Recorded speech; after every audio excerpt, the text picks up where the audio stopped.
Uyaqhubekani ngokusithumelela imibono yenu, siyathanda ukuzwa konke enikucabangayo.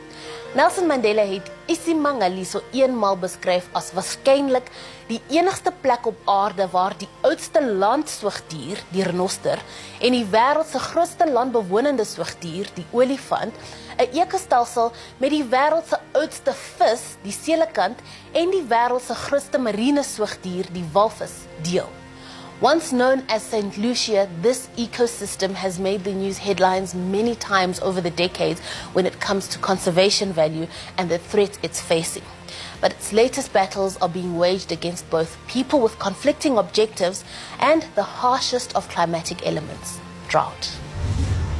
'n unieke wêreld gevul met asemrowende natuurskoon, wat 3 groot meerstelsels en 8 ineenskakelende ekostelsels bevat, is langs die KwaZulu-Natal se noordkus geleë.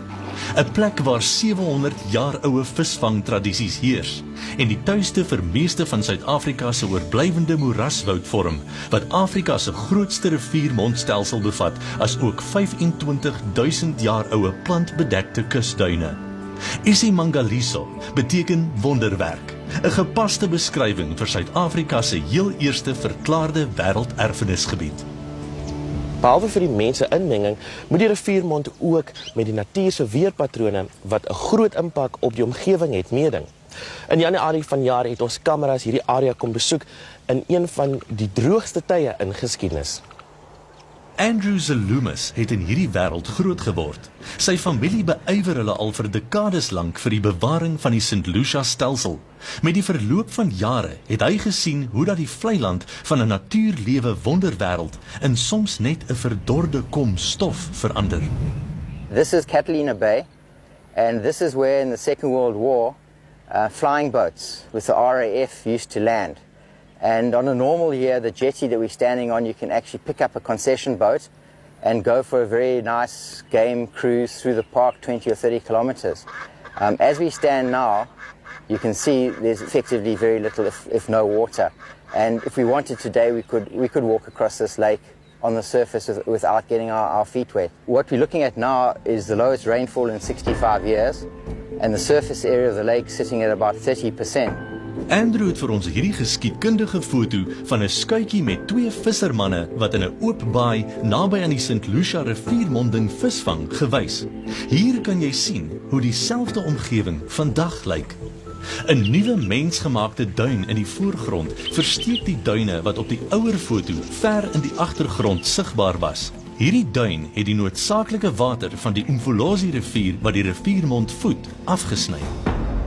Lake St. Lucia is interesting because at some times it should be fresh and then you get freshwater birds and then at other times it should get very salty but not for prolonged periods. Om hierdie delikate mengsel van vars en soutwater toestande te onderhou, het vorige bestuurders van die stelsel radikale maatreëls toegepas om die watervloei in stand te probeer hou. Earlier management had dredgers dredging the mouth. That in itself created a whole number of problems because when you got these droughts, the mouth was permanently open. Salt water kept on coming in without the fresh water. Hierdie invloei van soutwater het die soutvlakke van die St. Lucia meer opgestoot na 'n vlak waar dit nie meer lewe kon onderhou nie.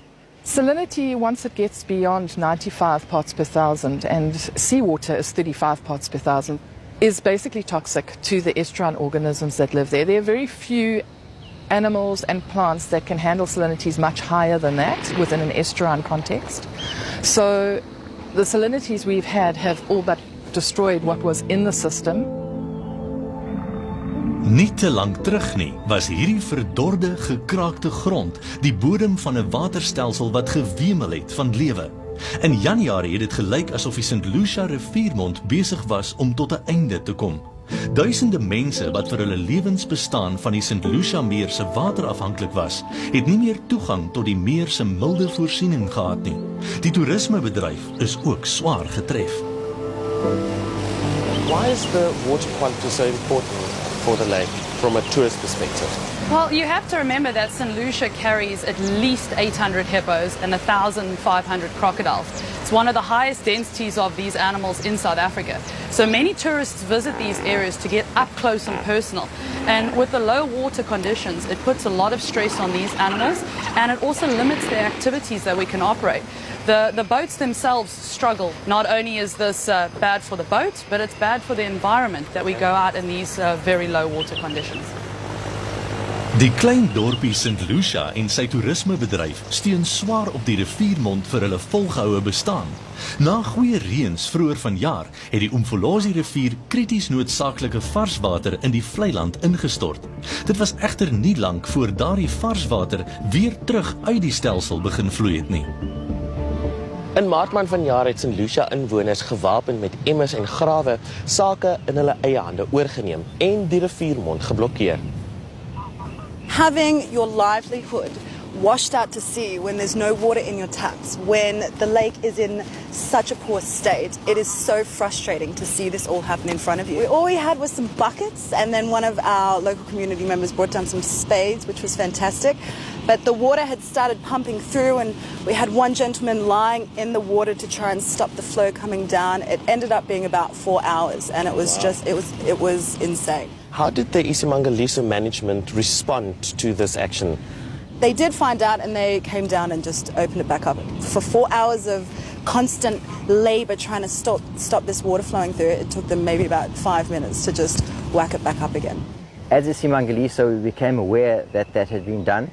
In terms of the court order, we required to have an effective breach, so we then reopened the breach in compliance with that court order.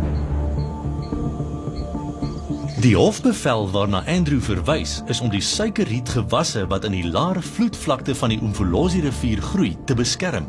Wanneer die rivier sy varswater in die St. Lucia riviermond ingestort het, moet hierdie water iewersheen kan vloei. Die natuurlike plek hiervoor is terugstroom op en hierdie terugvloei maak dat die suikerrietgewasse oorstroom word. Wanneer die Umfolozi rivier oorvloei en 'n terugvloed veroorsaak, volgens die suikerboere sal dit al hierdie suikerriet agter my beskadig. Om dit te voorkom, moet iSimangaliso volgens wet die riviermond na die see toe kanaliseer om die varswater in die oseaan in te laat vloei. Selfs al het die meerstelsel daardie water broodnodig. Dit behoort egter binnekort te verander. Andrew en sy span raadgewers het met 'n plan vorendag gekom wat hulle glo die kwesbare waterweg sal red. Die ingryping beteken dat die riviermond oopgemaak moet word deur die reuseberg sand wat in die verlede deur baggerwerk geskep is, te verwyder. Now, I see there's a lot of sand here on our left, and it probably needs to be removed. How are you guys going to remove it? Ashman, the method we use is called hydraulic slurrying. We blast the sand with a jet of water under very high pressure. So it's a little like what they're doing with the mine-ups up in Johannesburg. That's correct. It's a very similar technology. So when all the soil has been removed, where does it get dumped and how does it get there? It's difficult to simply pick it up and move it elsewhere inland because we are removing it from here and creating another problem somewhere else. The best option is actually for disposal at sea, and to do that we liquefy the sand and we pump it using specialized slurry pumps through a pipeline.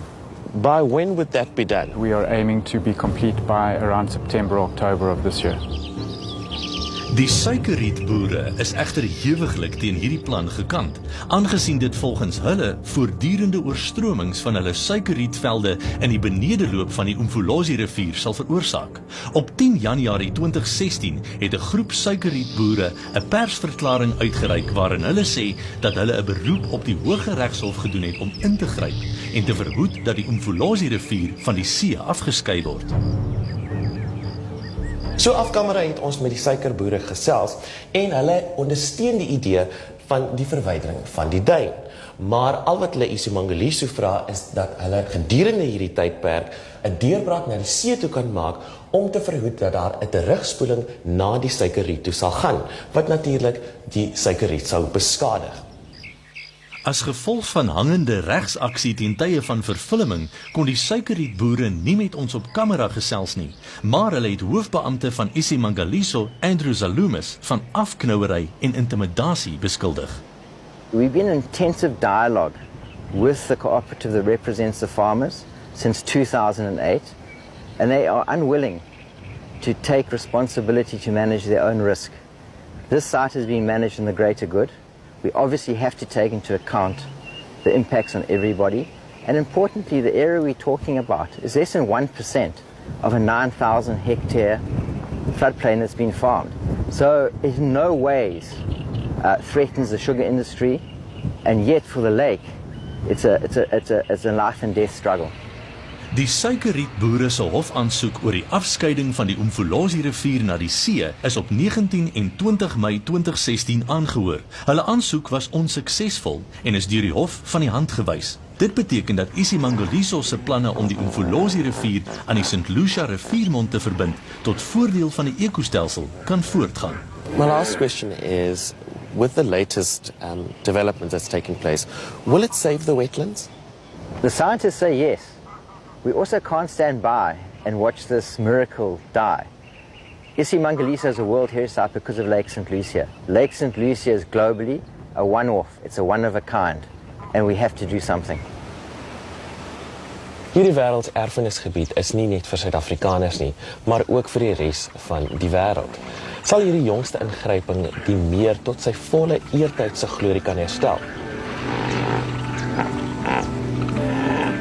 Dis waarskynlik nog te vroeg om te kan sê, maar 50-50 gaan definitief 'n wakende oog oor hierdie vlei land hou en hopelik in die nabye toekoms met goeie nuus terugvoer. Jy kan verseker wees dat ons 'n oog oor die situasie sal hou. Want hier op 50-50 is dit ons besigheid om voorspraak vir ons kosbare natuurerfenis en verantwoordelike volhoubare ontwikkeling te maak. After the break, birds do it, bees do it, even educated fleas do it. As the song suggests, no part of the animal kingdom is exempt from the intricacies of breeding and raising a family.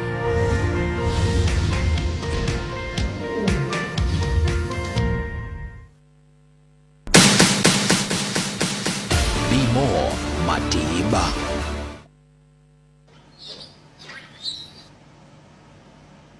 Every day, our range of spa products grows bigger and bigger. Because more and more people like you are discovering that every spa product is not only guaranteed to be as good as the best, but they are doubly guaranteed to cost you less. Spa products. As good as the best for less. There is a sign for perfectionism. There's a sign for goosebumps. Something that symbolizes more performance. A sign for a special mindset.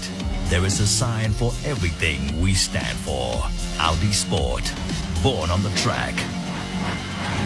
Built for the road. Join the League of Performance. Hoe ver sou ons gekom het as ons nooit enigiets herontwerp het nie? As ons besluit het ons eerste of tweede idee was ons beste idee. En ons het net daar opgehou. Dink net wat ons sou misloop. Die punt is, om te herontwerp is nie net goed nie. Dis noodsaaklik. Dit maak die lewe beter vir almal van ons. En dis die teken van ware vooruitgang.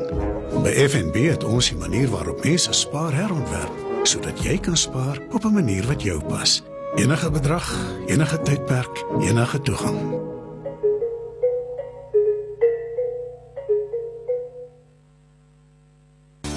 Want it all for a lot less? At Game, it's yours. When it comes to electronics, we have the most trusted brands at the best prices. Like a Salinity 43-inch LED TV for only 3,990 Rand. A Samsung 9kg white top loader for only 2,997 Rand.